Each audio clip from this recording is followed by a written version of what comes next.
Good morning, students. Next topic, purifications of colloids. The colloidal solutions, due to their different methods of preparation, may contain impurities. So, colloidal solutions may contain impurities. If they are not removed, means they may destabilize the colloidal solution or precipitate the colloidal solution. That is called as coagulation. So the impurities, mainly electrolyte, should be removed to increase the stabilization of colloids. So here we are going to remove impurities, mainly electrolytes. What do you mean by electrolytes?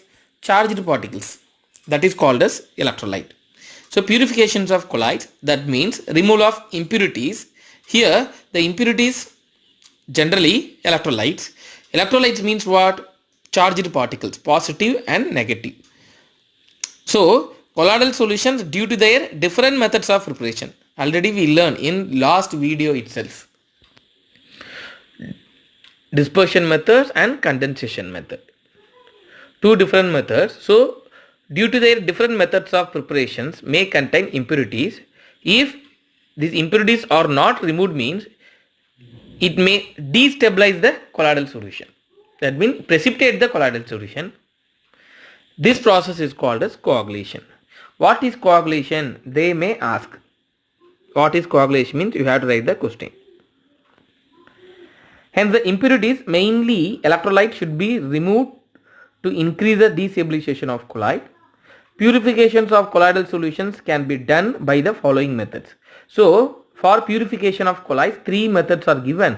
One is dialysis, second one ultradialysis, that is electrodialysis, third one ultrafiltration. Three methods are given. First we are going to learn about dialysis. T. Graham separated electrolyte from a colloids.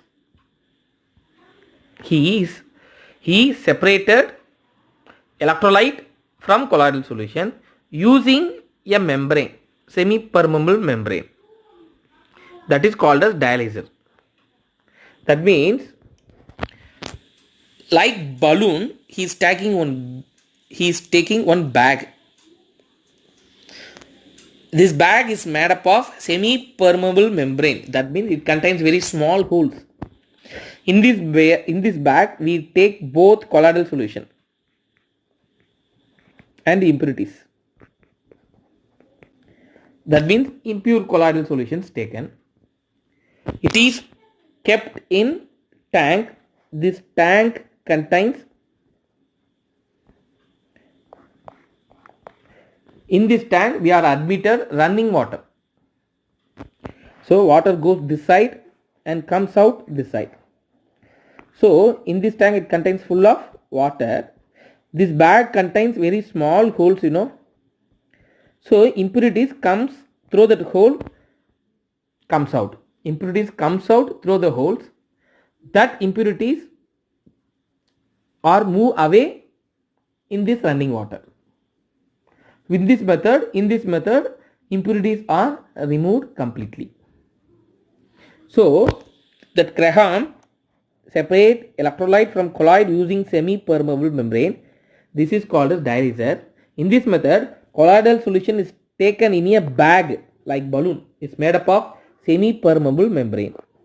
It is suspended in a trough of flowing water, running water. The electrolyte diffuse out of the membrane and they carried out away by water. This is called as dialysis. Next method is electrodialysis. Electro means what? Current.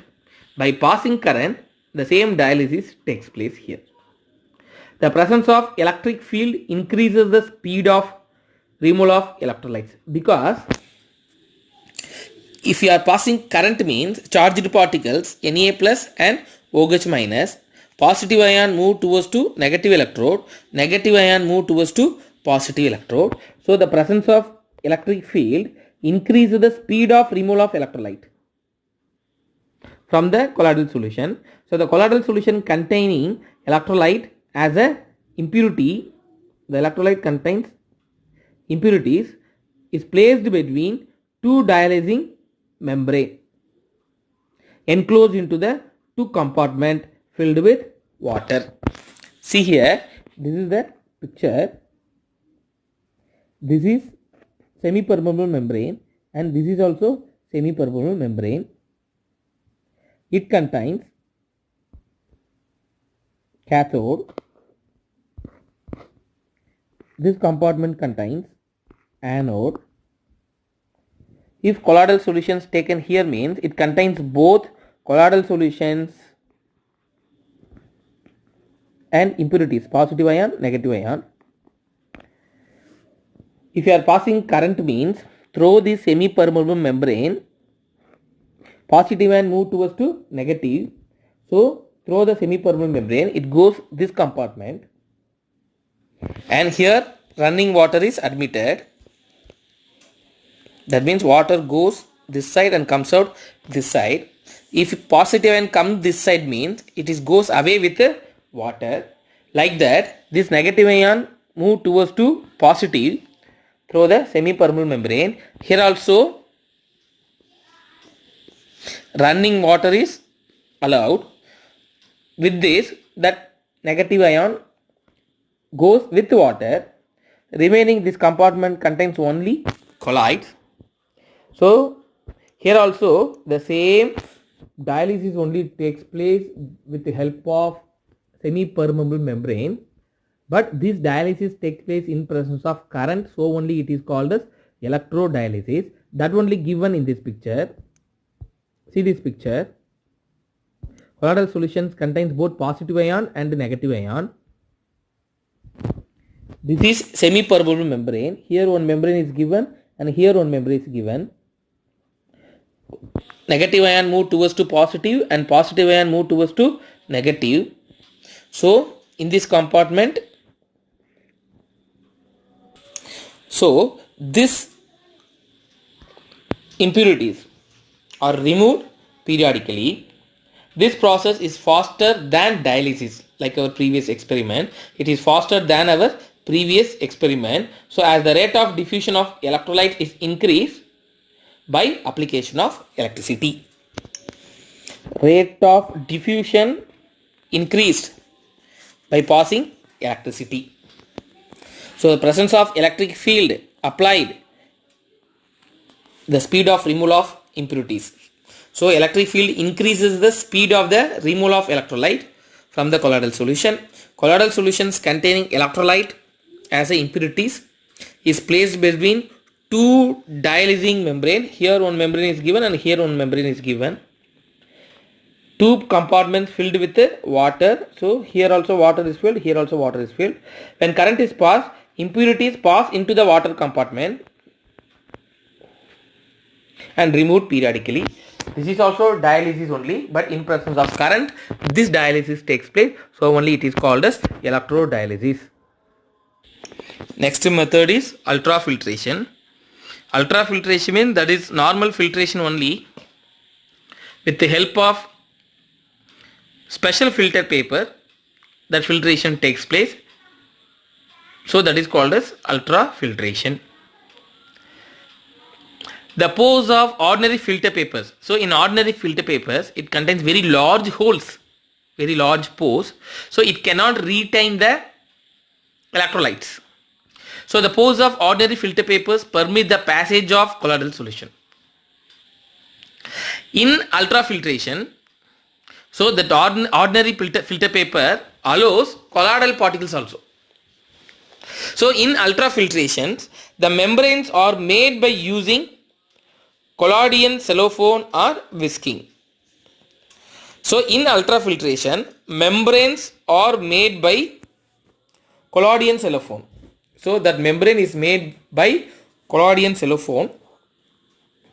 When a colloidal solution is filtered, such a filter, if we are using this filter means colloidal particles are separated on the filter and the impurities are removed as a washing. This process is quickened by applications of pressure. So by applying pressure, we can speed up the filtration, speed up the process. So the separation of the particles, here also we are separating colloidal solution particles and impurities only. So the separation of colloidal solution particle from electrolyte, the separation here takes place by filtration process. That filtration through a ultrafilter is called as ultrafiltration. Here also the same process only. Here also the separations of colloidal particles and electrolyte only takes place with the help of ultrafilter. So only it is called as ultrafiltration. Collodion means 4% solution of nitrocellulose in a mixture of alcohol and water. So normal filter paper is dipped in this collodion means it will convert it into ultrafilter. That special modified filter paper only used for this filtration. So only it is called as ultrafiltration. Next topic, properties of colloids. Totally 14 properties are given. With this heading, this lesson over. First property, color.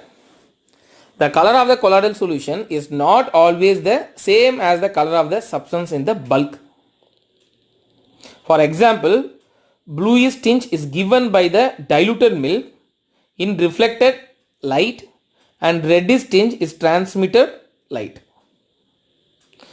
Bluish tinge is given by diluted milk. So diluted milk gives bluish color in reflected light and reddish color in transmitted light. See this picture, students. Dilute milk shows blue color in reflected light. The same thing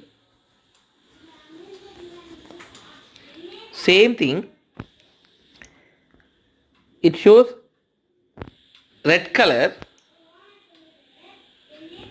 It shows red color here in this place in transmitted light. So the color of the solution is not always same as the color of the substance in bulk. Example, in dilute milk, in reflected light, the color of the dilute milk is bluish tinge color. The same in transmitted light, the color is reddish color. So color of the solution, colloidal solution, generally depends on the following factors. First one, methods of preparation. Second one, wavelength of source of light. Third one, size and shape of the colloidal particles. Fourth one, whether the observer views the reflected light or transmitted light. Based on views, it shows different colors. So methods of preparation, source of light, wavelength of source of light, size and shape of the colloidal particles, and view of the observer. These are all the factors observed. Depends the color. So color depends these factors. Second property, size. The size of the colloidal particles ranges from 1 nanometer to 1 micrometer diameter. The size of the colloidal particles ranges from 1 nanometer to 1 micrometer diameter. Third property, colloidal solutions are heterogeneous in nature, having two distinct phases. Colloidal solutions are heterogeneous in nature, having two distinct phases. Though experiments like dialysis, ultrafiltration and ultracentrifuging. Already in purifications of colloids we learned about dialysis and ultrafiltration. Ultracentrifuging means it look like what? Mixie. It is the special equipment generally used in our labs. So ultracentrifuging means what? The rotation only takes place with high speed. So that ultracentrifuging clearly show that heterogeneous nature in the recent times colloidal solutions are considered as a borderline cases. So these are the experiment shows heterogeneous nature in the recent times colloidal solutions are considered as a border in cases. Borderline cases. And fourth one, filterability, as the size of the pores in ordinary filter papers are large. This is also already we learned in ultrafiltration heading. So normal filter paper contains very large pores. It cannot retain the colloidal particles. So as the size of the pores in ordinary filter papers are large, the colloidal particle easily pass through the ordinary filter paper. Next one, non-setting nature. Colloidal solutions are quite stable, so they are not affected by gravity. That means it won't settle under the bottom. Colloidal solutions, so it won't settle. That is non-setting nature. Sixth property, concentration and density. When the colloidal solution is dilute, it is stable. When the volume of the medium is increased, coagulation occurs. So generally density of the coagulation means what? Precipitation. When the volume of medium is increased, coagulation occurs. Generally density of the colloidal solution decreases with a decrease in concentration. We know already. Decrease in concentration. That means if you are adding more water. If you are adding more water means dilution takes place. That is density decreases. That only given density of colloidal solution decreases.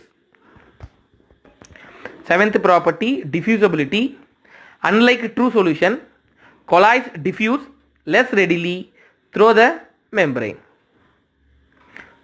Colloids diffuse less readily through the membrane. True solution diffuse fastly. We can filter the true solution easily. For understanding this, you can take two examples. First one, we can filter the salt solution easily. The same thing, we cannot filter gum easily. Salt solution we can filter easily. If you are pouring salt solution to the filter means it will come fast. So diffuse readily. Salt solution diffuse readily.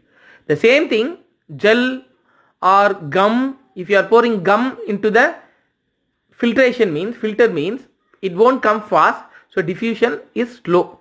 So colloidal solution, unlike true solution, because true solutions having very fast diffusion, unlike true solution, colloids diffuse less readily through the membrane. Eighth property, colligative property. In 11th standard, colligative means already you learned, that is it is related with the number of particles. Colligative means it is related with the number of particles. The colloidal solution show colligative property. Elevations of boiling point, depression in freezing point and osmotic pressure, these are all example for colligative property. Already we learn in our 11th standard. Measurement of osmotic pressure is used to find molecular weight of colloidal particles. So measurement of osmotic pressure, that osmotic pressure is used to find molecular weight of colloidal particles. And next one, shape of colloidal particles. Some examples are given for shape of colloidal particles. For AS2S3, the shape is spherical. For FeOH thrice colloidal solution, the shape is disc or plate like.